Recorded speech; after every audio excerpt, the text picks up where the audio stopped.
We have a poorly draining yard, and most of the problem is that this yard is only about a foot higher than the street where the water drains to, and it's a good 350 feet. So basically we have flat drainage. It does drain, there is slope, but we get heavy rains in Louisiana, and sometimes we'll have a couple inches sitting here in the grass. And that was a problem when we built the house, because Debbie's studio is in the back, my shop is in the back, and at the time the concrete ended where my truck back tires are, because we were a little short on cash, so that driveway that you see there was not in place. So we were doing a demolition job at work, and I drug home some creosote timbers and I built this little walkway. When I ran out of creosote timbers, I switched to some treated boards that I found on the side of the road. It was somebody's deck they had pulled up, and it lasted a pretty good while. The treated stuff kind of gave out maybe 4 or 5 years ago, so I replaced the treated part with this stone, built a little bridge for the kids and a little planter, and now the creosote boards have given up the ghost.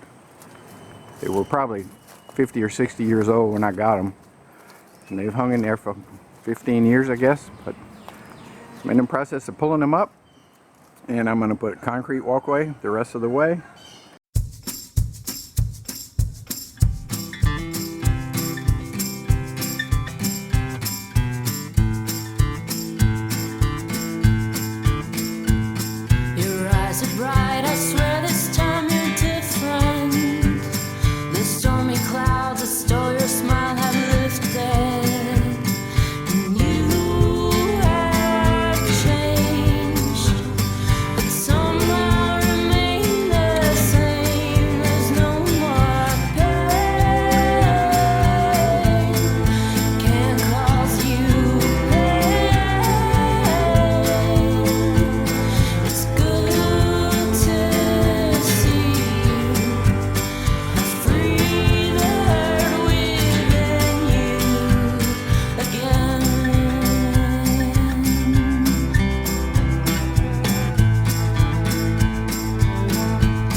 So we got all the old wood up and disposed of.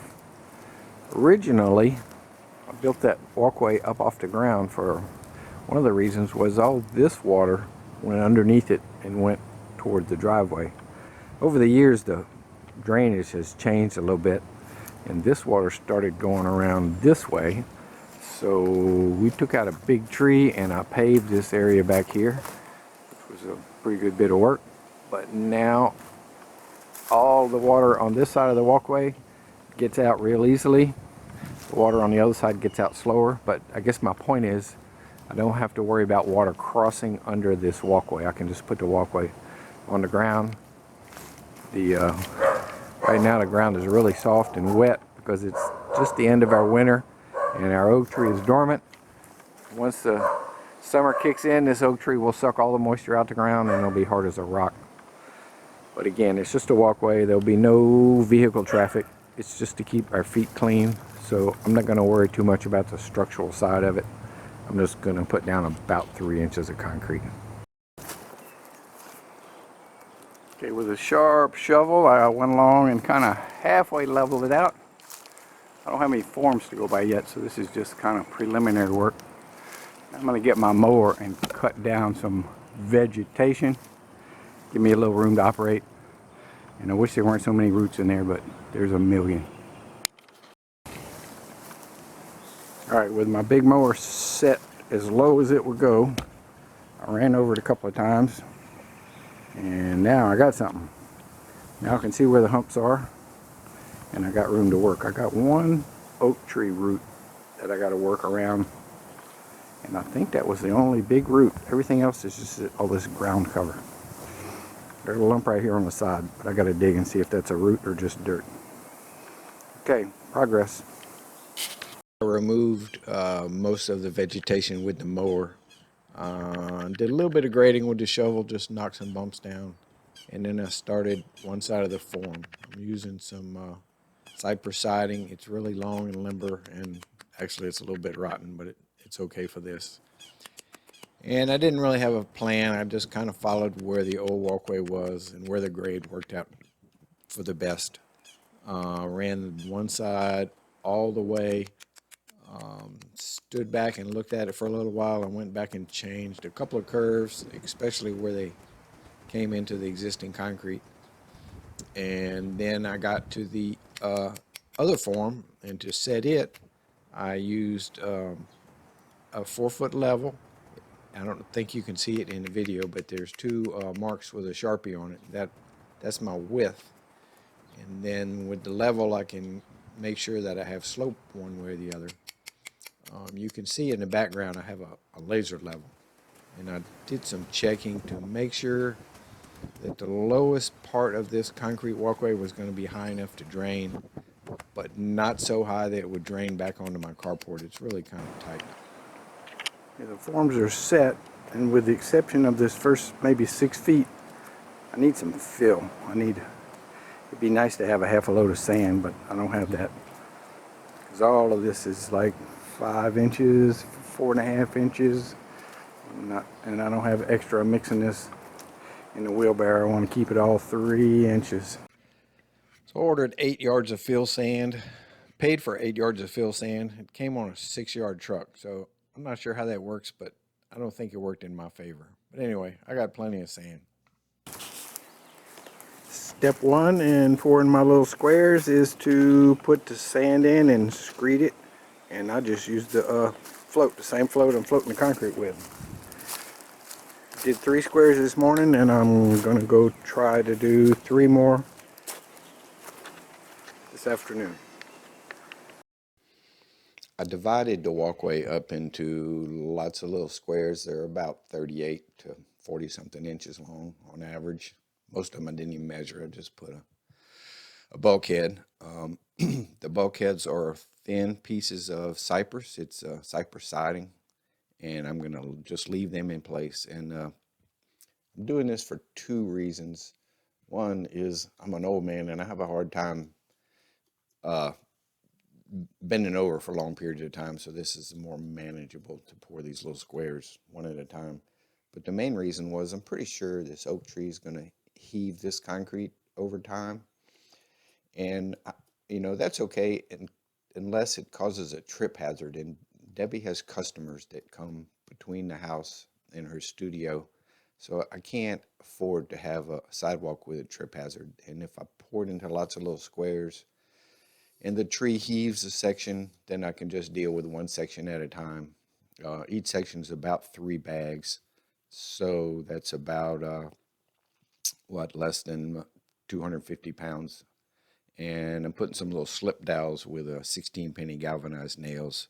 I'm hoping that'll help hold them together a little bit.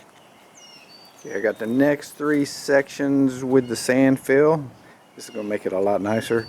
And I have visqueen to put down. And I don't consider that a vapor barrier, but it's pretty important because when you pour concrete on dirt, it keeps the concrete from mixing with the dirt or the soil or the sand, the bottom ½ inch or so, and giving you lose strength on that part. It keeps the concrete where the concrete needs to be. And it also keeps the sand or the soil, whatever you're pouring on, from sucking the water out the concrete, which can, if it's dry enough, it can reduce the overall strength of the concrete. But at the least, it makes it hard for an old man to keep up.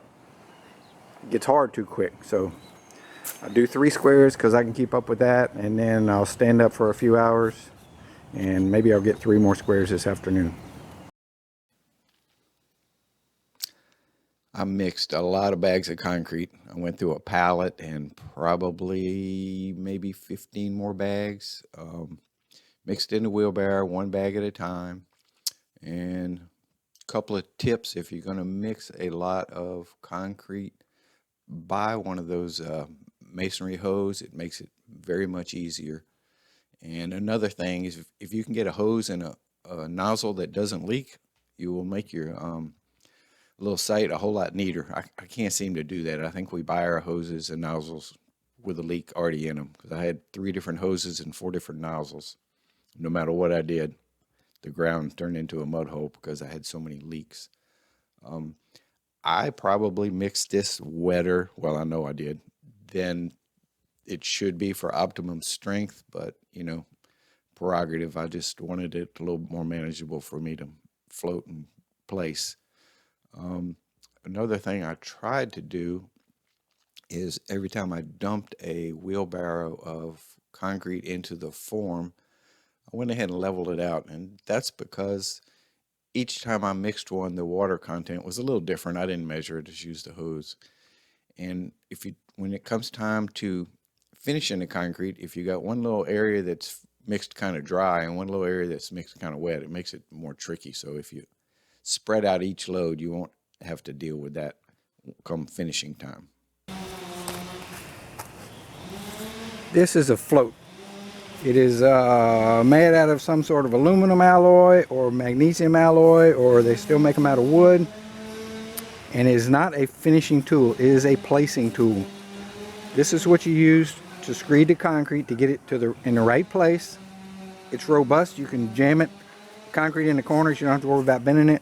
And it has a high coefficient of friction, which allows it to pull the cream to the top while it's pushing the rocks down. If you have a tool that's made out of steel, it's not a float, it's a trowel. This is a float, and this is what we use to get the concrete in the right place. So if this concrete was a little drier, like it probably should have been, use the same method to screed it off. It'd just be a little more work. You'd have to pull harder with the screed board, and you'd have to push and prod harder with the float, but it would be the same thing. I just cut myself some slack and put a little water in the concrete. And once it's screeded, you really need to leave it alone. In a little while, the surface will become wet. It's called bleed water. And once there's bleed water on it, you don't want to mess with it, because if you try to float or trowel concrete with bleed water, you're just going to force that water into the surface, and you're going to probably have some spalling later on. So get your concrete screeded out, half your work's done, just get out the way and let it do its thing. Now this is the first slab I poured this afternoon, and it's kind of borderline, but because I'm going to set tile in it, I want it to be soft. I'm going to get on it a little prematurely, so I'm going to go ahead and do the edger, and then I'm going to float it one time, and then I'm going to start putting tiles in it. If you were after a finish that would be more durable, smoother, harder, you would wait till it sets a little bit, all the bleed water will be gone, and you'd get on it with your steel trowel, and you'd force the fines to get between the not so fines, and you force the little sand particles between the big sand particles, and you just keep pushing on that surface and consolidating it, and the surface would get harder and smoother. It's a lot of physical work. In my case, I'm setting these tiles in it. I'm going to set the tiles in it while it's still kind of wet so they'll stay. And I want a heavy, rough broom finish because this is under this tree. It never sees any sun. It tends to get kind of nasty, and I don't want it to be slippery. So this is a little bit different. There'll be no steel trowel finish on this little walkway, and it'll be finished very roughly. Do not walk in the concrete again.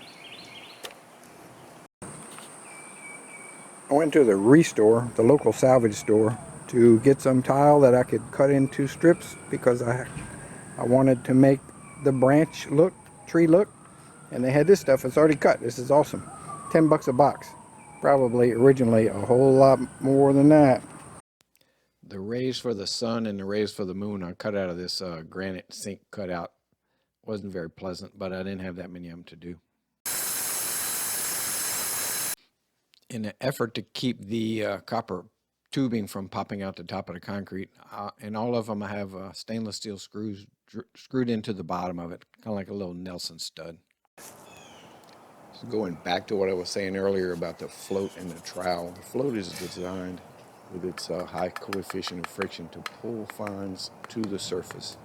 It's rough on the bottom, where it's not finished on the bottom.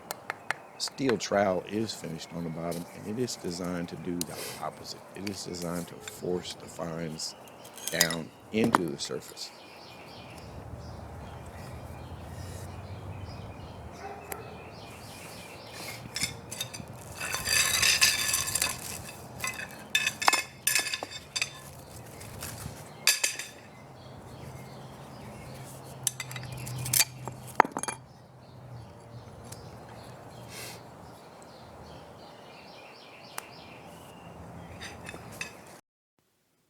Paul, my neighbor, dropped by, kind of was wondering why I was doing what I was doing, and I really had no good reason other than I kind of like whimsical. I think there's enough seriousness in the world. I kind of had fun doing it. Will it last? I think it will. These are interior tiles, so the finish could be susceptible to fading from the sun, but there is no sun under this tree ever. It's an evergreen. And we don't have freeze-thaw cycles, so I don't think that'll be an issue. I think the copper will stay put, but it might come loose from corrosion. If it does, I'll peel it up and replace it with colored grout, which will be almost as good.